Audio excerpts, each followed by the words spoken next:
Lesson 12. Everyday Minor Problems. Hello and welcome to this lesson. Today, we are going to talk about those little everyday problems that we all experience from time to time. You know, the small annoyances and mishaps that happen around the house, minor injuries, and other little inconveniences. This is very practical vocabulary because these things happen to all of us. So, let us get started.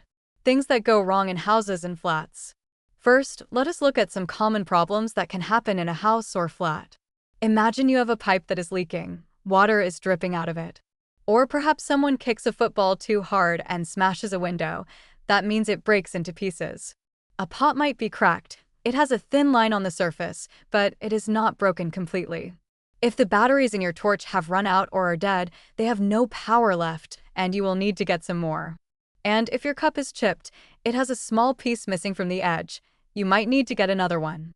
Sometimes, the lights are not working because there has been a power cut. That is when the electricity supply is interrupted. The door handle might come off or fall off. It becomes detached from the door. And if your washing machine broke down the other day, it stopped working and needs to be repaired. If your biscuits got crushed at the bottom of your bag, they became broken into small pieces. And finally, if your computer keeps crashing today, it keeps stopping working suddenly. So, these are all common household problems. Everyday minor injuries. Now, let us move to minor injuries. Imagine someone twisted their ankle coming down the stairs. That means they turned it in a way that caused pain. If you bumped or banged your head against the cupboard door, you hit it, and you probably got a bruise. That is a dark area on your skin where you have hurt yourself. If someone tripped and fell down, they almost fell because they hit their foot against something. And if they grazed their knee, it became red with broken skin, but there was no blood. So, these are everyday minor injuries that we all experience. Other everyday minor problems. There are also other everyday problems that are not injuries or household issues. For example, if you have mislaid your memory stick, you put it somewhere and cannot find it, you have lost it temporarily. If someone spilt some coffee on the carpet, it might leave a stain. That is a permanent mark that is hard to remove. If the sink is blocked, the water will not run away. There is something stuck in the pipe. If you have dented someone's car, you have bent the metal a little bit by hitting it.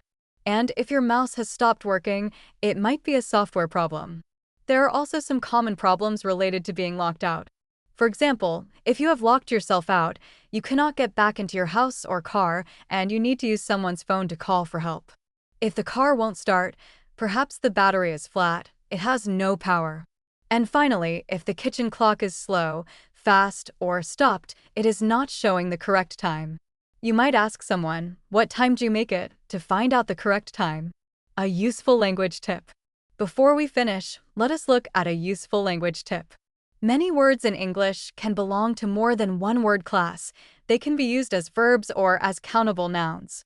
For example, in this unit, we have words like flood, crack, chip, bump, bang, bruise, graze, dent, stain, and lock.